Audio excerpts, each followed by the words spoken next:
About the long presidential campaign, but you have not heard this. There was a theft that shook up the race, and it happened right here in Middle Tennessee. Tonight, the Channel 4 I-team has found out who the Secret Service is investigating for the theft of Mitt Romney's tax returns. And that suspect is talking only to our chief investigative reporter, Jeremy Finley. He's here now. Yeah, tonight you're going to hear everything about a dramatic Secret Service raid at a Franklin man's house, how he ended up at the federal building, interrogated by U.S. justice officials, and whether or not this crime was politically motivated. 6 a.m. September 14th. Michael Brown and his family awake to the front door being kicked open. We woke up to being jerked out by our wrist out of our beds. When the lights came on, Brown could read their jackets, Secret Service. And they said they're here to start a search warrant for Romney's tax returns. And this is it, the search warrant obtained by the Channel 4 I-team, making it clear Brown is the suspect. It was all spelled out. The Secret Service was here to find anything on Mitt and Ann Romney's tax returns. Well, my first reaction was kind of like, you gotta be kidding me.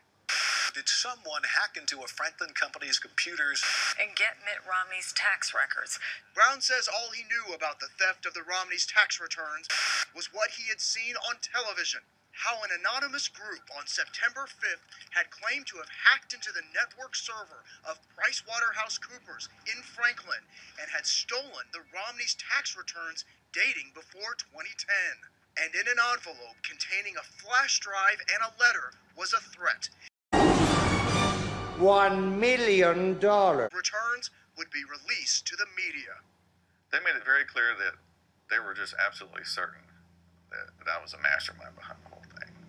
But why Brown? For starters, this wasn't the first time the Secret Service had raided his home. The sounds of agents kicking down the door, images of the Secret Service swarming the house, these were all recorded by Brown's own cameras during a raid back on November 19th, 2009. The Secret Service suspected Brown had stolen encrypted information on 1,000 customers from a farmer's insurance website. Brown maintained his innocence then as well, and ultimately no charges were ever brought. But this time, Brown knew he was in even more trouble. These photos, taken after the most recent raid, show how agents cleaned out his house of electronics, taking every bit of computer equipment, every phone, every tablet that could store electronic data. They also took his recordings of the raid, too. After the raid, Brown and his attorney volunteered to meet investigators, including U.S. Justice Department officials who had flown in from Washington at the federal building downtown. I believe they thought I was coming down there to confess to everything, I suppose. Instead, Brown says he denied it all and infuriated the agents. But this is the second time that the Secret Service has thought that you are responsible for some crime. Yes, I mean, I understand that the Secret Service is just doing its job, and they're investigating, for a crime. But at the same time, I feel like I'm kind of being profiled.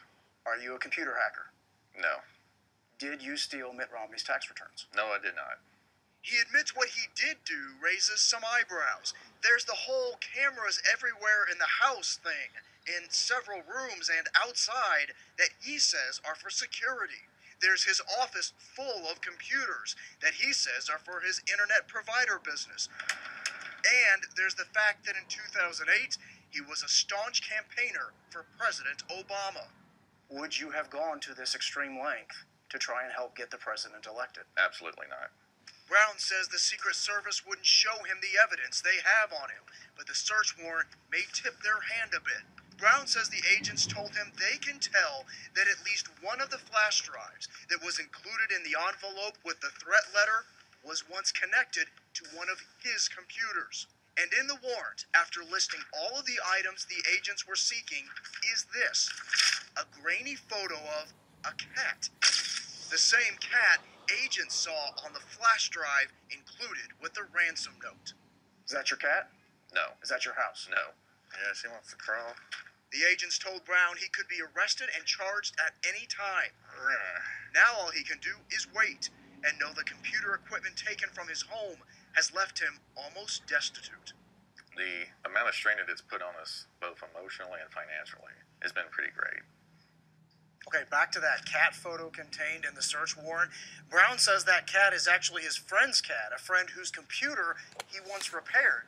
Now, Brown says he told the Secret Service that, and they confiscated that friend's computers as well. Now, the Secret Service would not comment, and the U.S. Attorney's Office would only say, quote, since there is an active and ongoing investigation by the United States Secret Service, the U.S. Attorney's Office cannot, at this time, offer any further comment related to the reported hacking of PwC computers and the unauthorized possession of tax return information of a presidential candidate. Okay, also Brown and his attorney have actually set up a website explaining his side of all of this, and we have a link to it at WSMV.com. Tom. Jeremy Fenley.